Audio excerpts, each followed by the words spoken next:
doing? Good. Okay. As usual, we got lots and lots to cover today.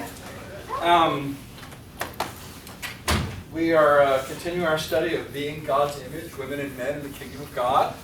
And after taking a couple of, how many weeks it's been? 3 or 4 weeks to look at some texts that a lot of people kind of can't get beyond sometimes. So we thought it would be good to get them out of the way first before jumping back to where I think we really should start, which is in Genesis 1, which is where we'll be today. So before we get into that, just a couple of announcements to remind everyone. I do a biblical study tour this summer, July 1st to 12th, to Turkey, Asia Minor, to look at the growth of the early church. And I did have someone contact me this week that is traveling as a single female and is looking for a roommate. So if there were any single females that were looking to go but didn't have a roommate, then I'd be happy to connect you and see if that match might work. But that's July 1st to 12th. You can go to my website, steppingintothejordan.com, and it's the first post at the top of the page. And I'll put the direct link in the file that'll get posted online. Also, I mentioned last week at SMU, we're having our Summit for Faith and Learning, March 22nd through 23rd, which is a Friday and a Saturday. I'll be leading a workshop on Saturday, dealing with part of my research area on the Bible and film. And some other good speakers there. And I'll put the direct link for that if you're interested as well. That should be a good event. Okay, so we're jumping into In the Image of God. Genesis 1 through 2:3. And so I've got a question to start us with. What does it mean that we are made in the image of God? How else would we know the world's messed up? What's that? How else would we know the world's messed up? How else would we know the world's messed up? Okay. The image of God, we begin in the image of God, and we end up in heaven getting rid of all this humanity, and we're even more in the image of God. The image of God is bigger than we can possibly imagine. Okay, so I'm sensing in what you're saying that somehow the image of God is what we might often call the soul. Is that how you describe it, that we have a soul? Yeah, because the image of God will be with us when we leave this world. The image of God doesn't leave us, so it can't be tied to physical. Okay. Okay. Any other ideas?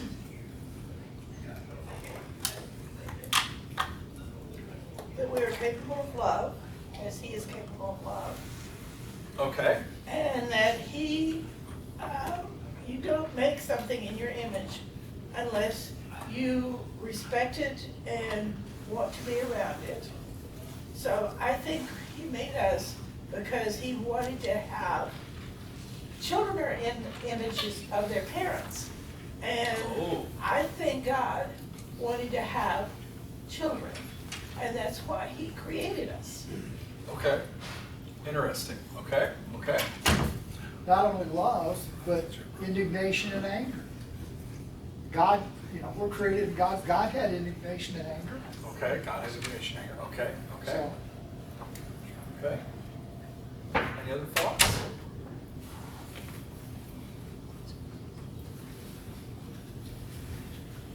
It's kind of a hard thing to answer, isn't it?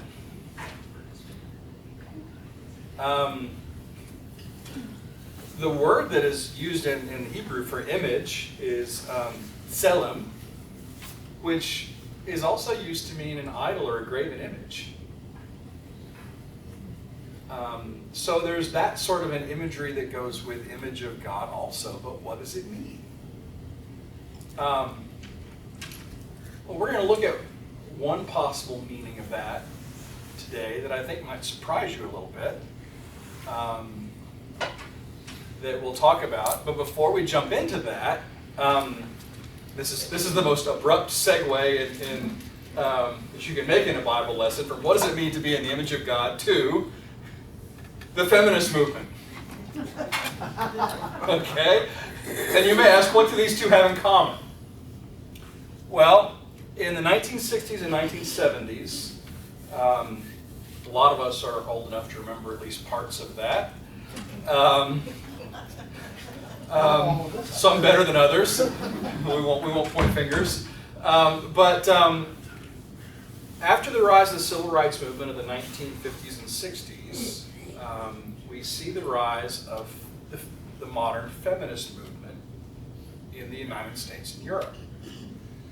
And it's a push for if there can be, it's a push that comes out of, hey, if we're looking to give more equal rights to people regardless of race, then maybe we need to focus on gender also and the discrimination that happens between men and women in the workplace and other places. Well, one of the things that comes out of the feminist movement is a response to the Bible. Just like the Bible was responsible for the justification for quite a bit of slavery in the Western world, the Bible was used as a justification for unequal rights between men and women. And the feminists pushed back on it. And they said, some of them said, the Bible is so patriarchal that we need to throw it away. It is unrecoverable. And in fact, a very famous feminist, who's also a theologian, named Mary Daly, wrote, "It might be interesting to speculate upon the probable length of a depatriarchalized Bible. Perhaps there would be enough salvage material to comprise an interesting pamphlet." Daly's response was, chuck it. It's of no value. But her voice was not the only voice.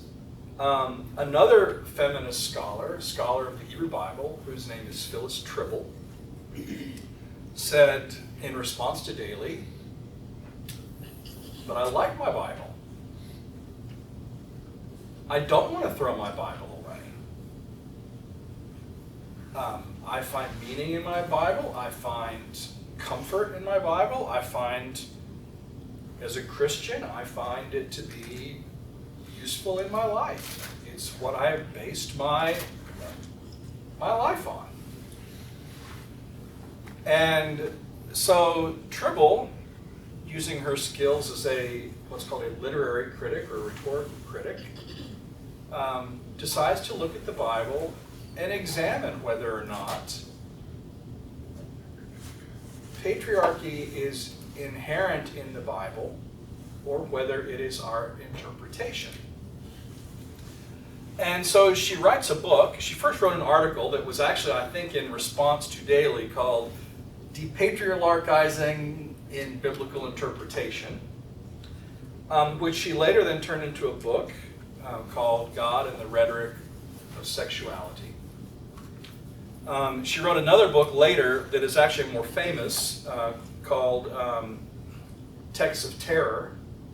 We'll talk more about this book later. But in many ways, her more important work is this one. And it sent shockwaves through biblical scholarship in the 1970s. And it's quite remarkable what she wrote in the 70s. And we'll talk about it. In the interest of full disclosure, I think I mentioned when you're in a PhD program, there's this term that they use. It's kind of an archaic term. It's also very sexist. They talk about your Doktorvater. It's a German term, meaning your doctor father. Who is the person that you receive your doctoral advisor? And My Dr. Vater at SMU is Dr. Susanne Schultz, and her Dr. Vater is Phyllis Tribble. So I am the Gross Dr. Vater, a German up, of Phyllis Tribble is my Gross Dr. Vater. So anyway, so what is Tribble's method? Well, first of all, she's what's called a literary rhetorical critic. I'll explain what that means in a minute. She reads the Bible as a literary text. Okay? What type of literature is being used, and what literary conventions should be applied to it based on the kind of literature that a particular passage is. Okay? She is not particularly interested in the cultural context, or even, I would say, that what some might say the historical truth claims. Not that she doesn't personally care about those, but when she's acting as a literary critic, she's looking at the text as a piece of literature to say, what can I learn about the way this is structured as literature? Okay? Because it is a written text that follows literary conventions. And so she does a very close and careful reading of the text as literature. And the question that she's looking to answer is one that I think is really kind of interesting. She's looking to say, okay, is patriarchy built into the biblical text, or is patriarchy a product of our interpretation of the Bible? Now let me be clear, she would fully agree that the Bible in itself is full of patriarchy. Okay, we've said that from the beginning. But what is more interesting is places where you would expect to see patriarchy and you don't find it. And so what she's looking at is texts that kind of fit that mold, and then saying, how do we look at those texts very closely with a careful literary reading, and what conclusions do we reach? And so one of the first places that she looks are the creation accounts of Genesis 1 and 2, verses 2 through 3. And again, I don't want to cause any controversy by saying this, but we'll look at it in more detail. What we have in the first 3 chapters of Genesis are 2 creation accounts. In the Bible, I think there are 6 creation accounts. We kind of ignore the others because we focus on chapter 1 and chapters 2 and 3. But they are 2 unique accounts that talk about the story of creation. And we'll talk next week about some of the differences. There are some differences. God has a different name in chapter 1 versus chapter 2 and 3. The order of creation is different in chapter 1 verses 2 and 3. Chapters 2 and 3 give us a story of a garden that chapter 1 doesn't. So there are some differences, but there are also some similarities. And I think it's worthwhile to say that the biblical writers put both accounts together. And what I'm saying is not anything that I think the careful reading would not support, but I'm not trying to shake anyone's faith by saying that. They're both in our Bible, they're both textual, they're both scriptural, but they tell the story from different perspectives. And today we're going to look at the first one. Next week we'll look at the second one. And so the question I have for you, first of all, is what type of literature is the creation story of Genesis 1 through 2, 3? Poetry. Hebrew poetry. Poetry? Okay. Anybody else have another idea? Could we have a multiple choice question?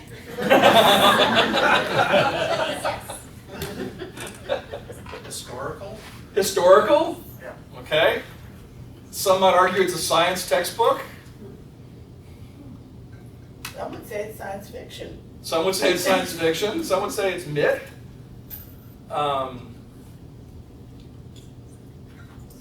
It's poetry. And the way it's structured in our Bible hides it. The way it's structured in English. And even the way it's structured in Hebrew, it kind of hides it. But when you begin to see what's happening, and you see the word repetitions, and you see the way it works, it's very clear it's poetry. Now, Hebrew poetry does not work like English poetry. It doesn't rely necessarily on rhyming words.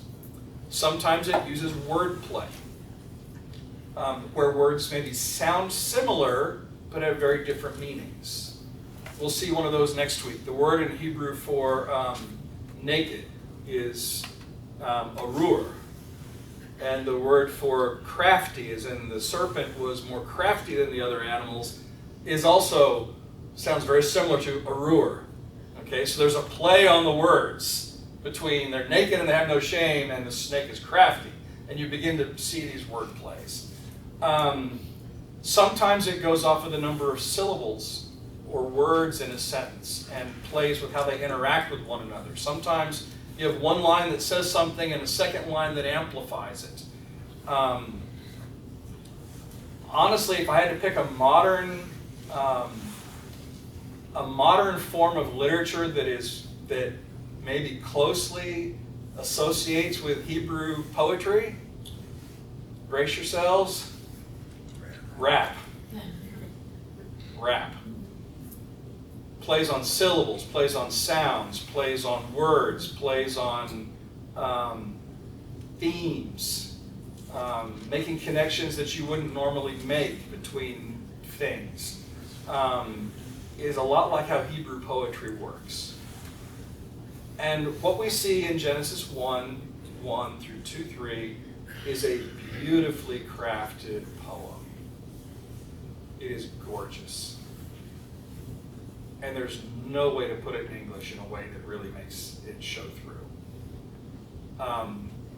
But there's this overall theme that Tribble shows that is, it goes from a state of chaos to a state of order, or cosmos.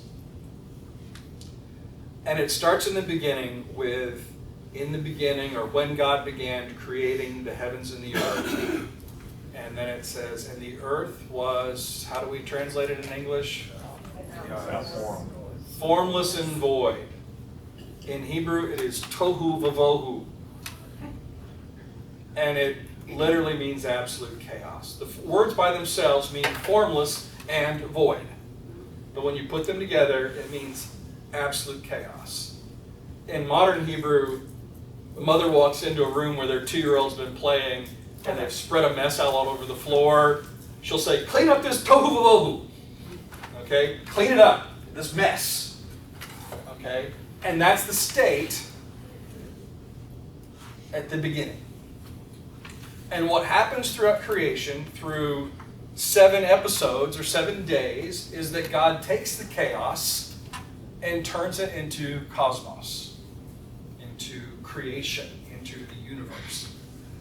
And days 1 through 6 follow a very similar pattern. And day 7 is totally different. But within those days, days 1 through 6 begin with the phrase, and God said. And they end with, and there was evening, and there was morning, day X. Okay? But within those days, there's even a symmetry to how the days are organized. Okay? And they're organized into 2 parts. Days 1 through 3, you have infrastructure. And days 4 through 6, you fill out the cosmos. You populate the infrastructure that you've built. And so what we see is on days 1, 2, and 3, we have God separating light from darkness. Then on day 2, the firmament separates the waters above and the waters below. And on day 3, we get the earth and the seas separating from each other so that the land begins to appear. And the earth puts forth vegetation. And then we have, those are all infrastructure things. Then on day 4 through 6, we have those things populated. So while the light was separated from the darkness on day 1, it's on day 4 that we get God creating the greater and the lesser lights. that govern the day and the night. The sun for the day, the moon for the night, stars in the sky at night. Okay, it's the population of the firmament with the day and the nighttime sort of entities. Okay, day 5 then, we see the firmament, the sky, separating the waters above and the waters below, and we see aquatic animals being created, and we see the flying things, the birds being put into the sky in the firmament. Okay, forget that there's no land yet for them to land, but they're in the sky. Okay, and then on day 6, once that the earth has appeared, we see land animals and humans. All of it being populated. So there's this elegant poetic structure to how creation is ordered in Genesis chapter 1. Okay? And the infrastructure being built and then it being populated on the other days. So I want to focus on day 6 because that's the one that's of most concern to us. And so we see in Genesis 1:26, we're going to see this pattern. God will have, technical term is direct discourse, direct speech. Then that will be followed by a narrative discourse, followed by more direct speech. And so God says, let us make humankind. In Hebrew, that's ha-adam. Literally, it means the man, in our image, according to our likeness. And let them have dominion over the fish of the sea, over the birds of the air, over the cattle, over all the wild animals, over all the earth, over every creeping thing that creeps upon the earth. And in verse 27, he says, so God created humankind, ha-adam, in his image. In the image of God, he created them.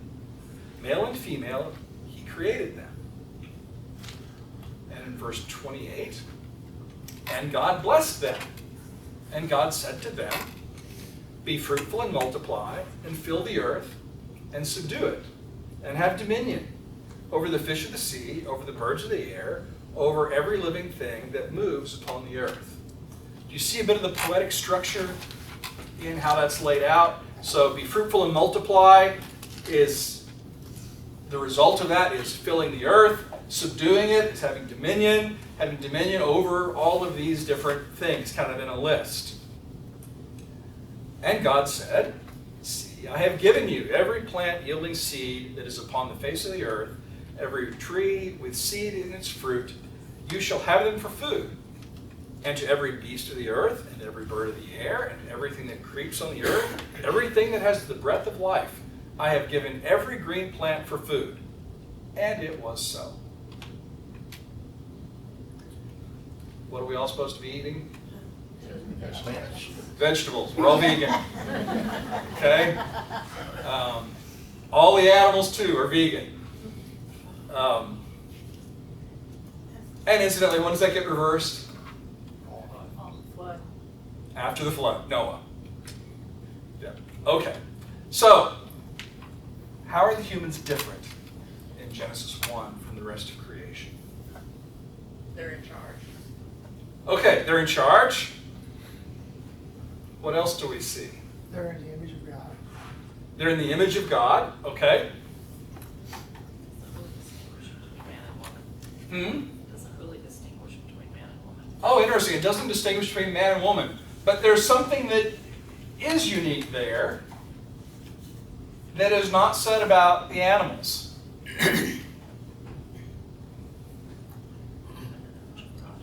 Well, it just goes to what you just said. There's no sexual distinction with the animals, but there is sexuality described for humans.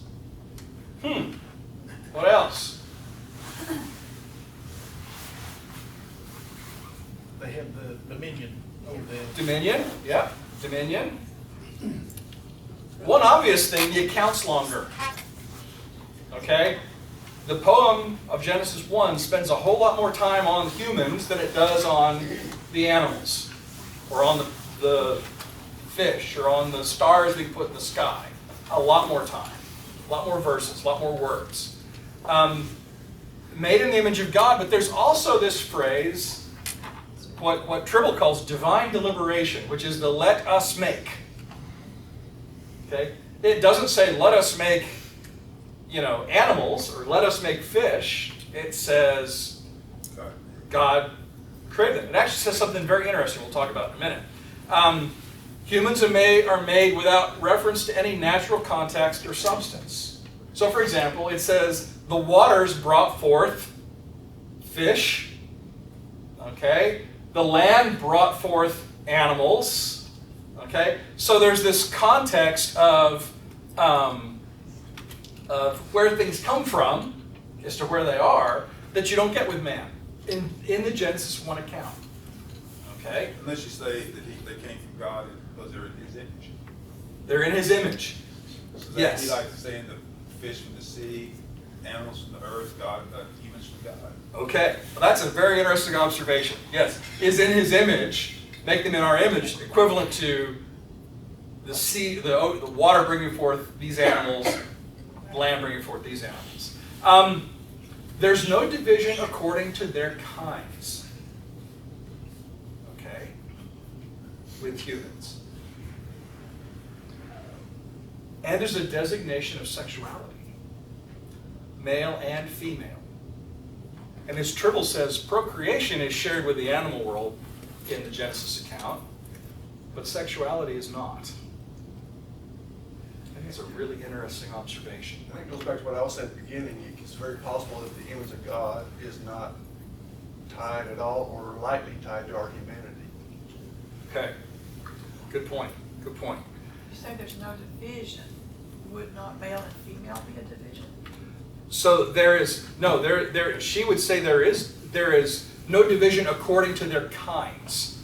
So for example, kind is not sexuality. That's a very different distinction here, okay? The animals are created according to their kinds, right? Whether that be, bears and lions and tigers and oh my, right? And then you have humans. There's no according to their kind in the text, like there is in the animals. So there's different races at this point. There's no different races. Races, he's saying it's all one. Yeah, and it's very important for us to remember that race is a modern construct. Okay? The ancient world really doesn't know about race. It knows about ethnicity. It knows about nations, okay, and clans and families. But it doesn't know race like we know race. That's a subject for another time. So let's look back at Genesis 1:27 because there's some really, really interesting poetry here. First of all, Genesis 1:27 has a 7-word vocabulary. It's split into 3 lines, and each of those lines has 4 words. Okay? So the words repeat. Okay? But there's only 7, you only have to learn 7 Hebrew words to know what Genesis 1:27 says. But what's really interesting, as how Tribble defines it, is that you have, within those 3 lines, you have 2 different kinds of poetry going on. One is between lines 1 and 2, which is what's called inverted parallelism. I'll talk about that in a minute. And lines 2 and 3 are straight parallelism. And they work together to do something really special with the text. So here are the 7 words. And I'll try to split these out so you can see them here. Can you see my cursor here? So, and created is 1 word, so you see the hyphen there.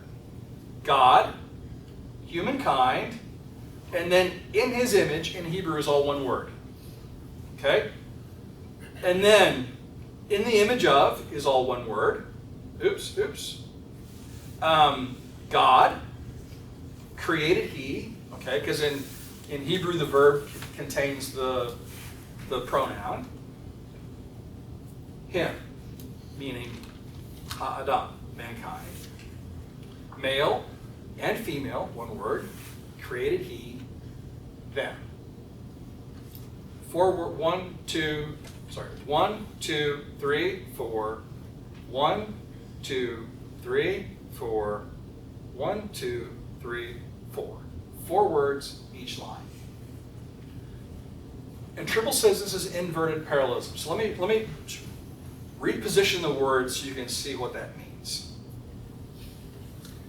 So when you take those two lines and you structure it with an inverted parallelism, what you see is that the word created that you see at the beginning and created at the end kind of line up with one another. Then you have the words God lining up with one another. And in the image or in the image of is in the middle. Okay? If I go back, you can kind of see this. And created he, in the image of is here, in the image of is here, God is in this other position, right? I'm sorry, I looked the wrong created. Created, image. Do you see that sort of parallel that you have here? Now, when you have inverted parallelism like this in Hebrew poetry, what is the focus? You could even say you had a D. If humankind is the Adam and him is a pronoun for he, you can almost have a... Yeah, you're right. You probably could structure it like, you could add that in there. Yeah. It almost sounds like Yoda. Okay, it kind of does. Yeah, so I've tried to put this in Hebrew word order too, so you can kind of see how it all works. But when you have an inverted structure like this, especially when you have an odd number, okay, in Hebrew poetry, when you have an odd number like this, okay, 3 up, 3 down, the central point, the central main focus is what's in the middle. And what's in the middle? In his image. Lines 1 and 2 make the central point of God creating humankind is in his image. Okay? And I think we all kind of naturally pick up on that, okay, with the way the words repeat. But the question that still is there is, what does it mean in God's image? And here's what Tribble does that is really remarkable, what she sees. Is she says line 2s and 3 function in what's called straight parallelism. And what that means is you have one line, in the image of God He created him, male and female He created them. Okay? And so I want you to notice here we have an A concept and a B concept. And we have an A prime and a B prime concept. And what Tribble says is, I want to first note that the shift from him to them on the first line, okay, reinforces that there's a sexual difference within the unity of humankind. So she points out this idea that, look, in the poetry, the fact that it shifts from he to them indicates that there is this ha-adam, okay, the man, or the Adam, okay, I'll translate it a different way next week because I think it has an imagery to it, is singular in the first line, but it becomes plural in the second. And so she notes that difference comes because of this male and female reference. But the other thing that she notes is, what can we learn from these two A's? So some people... God is male. Say it louder. Say that louder. God is male and female. Could be. God is male and female in the image of God. And remember, all of this started with we should do this. Let us. Let us. So whether God is male and female, or the Holy Spirit, or do you know what I'm saying? Yeah, what do scholars say Represent. us is? Say that again. What do the scholars say us when he says, let us create? Let us. What, Yeah. what is us? Is it the... Most will say it's a royal we. Okay. It's a royal we. Let us. Which we've kind of lost in Yeah. English. Yeah. If we lived in England, we would have as big a problem with this, because the royal language is we. What Tribble says is within the poetry that this becomes a metaphor. That when we talk about the image of God, that there's a semantic correspondence between image of God and male and female. And what she says by that is that we have two terms. One is lesser understood and the other is more understood. Okay? And she says the better understood term amplifies the lesser understood term. The lesser understood term is image of God. What in the world does that mean? The more understood term is male and female. And so what Tribble goes on to say, what her conclusion is that first of all, God is the subject. Creation and humankind are the objects throughout the entire poem of Genesis 1. Genesis 1 seeks to explain the image of God and God's otherness through the metaphor of male and female. And she'll go on to note in this book and in other writings that we often ignore the metaphors in the Hebrew Bible that describe God in feminine terms. And we focus on God in male terms. And part of that is driven by the fact that Hebrew is a gendered language. Okay? English is not a gendered language. So for example, French is a gendered language. Spanish is a gendered language. German is a gendered language. So for example, I have a dog. Okay? My dog is female. However, in French, dog is le chien. It's masculine. When you talk about dogs in French, they are masculine. Okay? Not because the dog is male or female, but because the category of dog is a masculine noun. It says nothing about the individual itself. Okay? In English, we don't have that. So we end up assigning weird genders to things. And so God has a male pronoun. Created he, them. Okay? That does not mean that God has genitalia of a man. In fact, the early church fathers are adamant. They say just because we call God by male pronouns, they don't use pronouns, as male, does not mean that he has parts. Okay? They acknowledge that it is a consequence of language, not a consequence of the nature of God. And so what Tribble points out is that what Genesis 1 does is it describes God in masculine and feminine terms, male and female. That male is not privileged over the female in that context, in the image of God. They both share the image of God, and it helps to explain that otherness that God has, because God is not male. You know, it makes me think about when Jesus was asked about who's going to be the woman's husband in heaven someday. Yeah. And then He says in heaven there is no giving or taking of marriage in the age to come. He just erases all that. Yeah.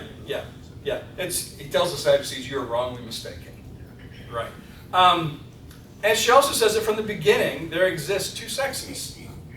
There's not an androgynous, non-sexed human in Genesis 1. There is male and female.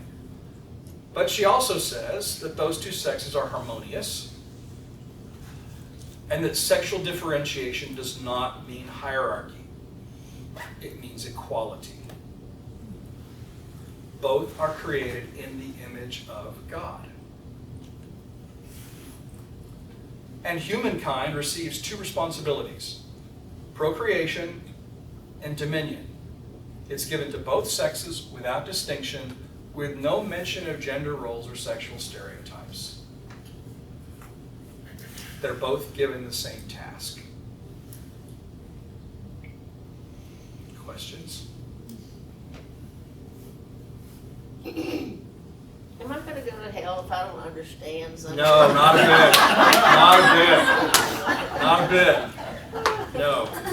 But here's the real kicker. We've only discussed days 1 through 6. What happens on day 7?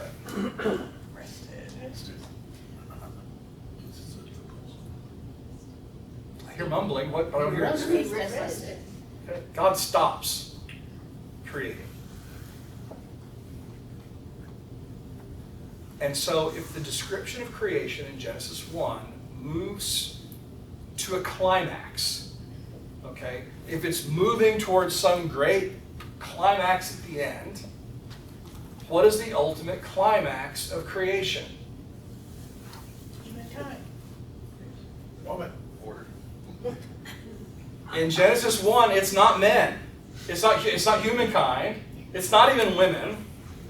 It's when God stops creating, which in Hebrew is Shabbat, Sabbath. The real point of Genesis 1 is Sabbath. It's rest. That's the big climax. Okay? But in the creation of humans, what Tribble says is when you read Genesis 1, both male and female are in the image of God. And if you recall a few weeks ago, we read some early church fathers that said, what? Only man was in the image of God. Man is in the image of God, woman is not. Okay? And we saw some women writers push back and say, yeah, surely you're not reading that right. Okay? But what Tribble does that I find so remarkable in the way she does it is with her careful and close reading of the poetry. Without the emotion of the argument of patriarchy is bad and it's patriarchal text, she says, let's look at the text exactly for what it says from a literary standpoint. And she takes the poetry and pulls it apart to say, men and women are given equal priority in the image of God and in the responsibilities given for humankind over creation. Without stereotypes and without gender distinctions. And that's how Genesis 1 starts. Yes, ma'am. Next week, are we going to discuss the other accounts? Yes. Yes. So we're going to talk about the rib. We're going to talk about Genesis 2 through 3. Yes, we are. So, hold on just 1 second. So next week, we'll get next week in a minute. So first of all, Genesis 1 is poetry. And Tribble helps us read it as poetry. Humankind, male and female, are bearers of God's image. And actually, I think the reason I chose the title for this series, Being God's Image, is I think that's a better description of what you see in Genesis 1. Okay? We are made in the image of. And I think that's an important distinction. And what the poetry does is it uses the sexes as a metaphor to help us better understand God's otherness and the full nature of God as not male or female, but as something beyond. Sexual differentiation in Genesis 1 means equality. It does not mean does not mean hierarchy. Both sexes are given the same responsibilities. And the climax of the whole account is the Sabbath. Okay. So next week, read Genesis 2, verse 4 through 3:24. Okay? And what I'd like you to do while you're reading that is compare what you read. Read it very carefully. If you'd like to write down the order of when things are created, write that down. Maybe compare what you see in Genesis 1. Note other differences, other similarities. Also look at who or what is cursed. And see if you can find anywhere in the account the words the fall. The what? The fall. Fall. We often talk about this account as being the fall. Where does it say that? See if you can find it. And that'll be next week. Any questions? Anything before we wrap up? Yes, sir. What are the other accounts that you alluded to? Oh, okay. Yeah, there's an account in Job when God finally answers Job and asks him, "Were you there when?" And he lists off a bunch of things. It describes a creation account. There's one in the Psalms. There's one in Ezekiel or Jeremiah, maybe both. There may be a couple in the Psalms. I have to look them all up, but there are about 6, I believe it's 6 creation account references throughout the Bible in different places. John 1. Yeah, you could argue John 1 is kind of a creation account too. It starts the same way. It's usually in beginning, in the Greek, was the Word. And it's actually playing off of, really, I think more it's from Proverbs. Proverbs or Ezekiel or both. It's playing off of that more than it is Genesis 1. What always is of interest to me about that specific passage, it talks about the Word, speaking of Christ, and it says, all things were made by Him. And through Him. And through Him. And without Him, nothing was made that has been Yes. made. And that gets back to Proverbs 8, where wisdom, it says God, it literally says God purchases wisdom before the creation of the world, and that wisdom is the partner in creation. Proverbs 8 gives another different account of how creation happens. So yeah, they're there, they're around, and we ignore them, or we read them metaphorically. That's what we do. We tend to take these 2 accounts in Genesis literally. And I'm not saying we should or shouldn't. I'm simply saying recognize that Genesis 1 is poetry. And that as poetry, it uses language in a way that narrative doesn't. And it works differently. Any other questions? Anything? Okay. Thank you all very much. We actually got it on time today. Next week we'll look at the next account.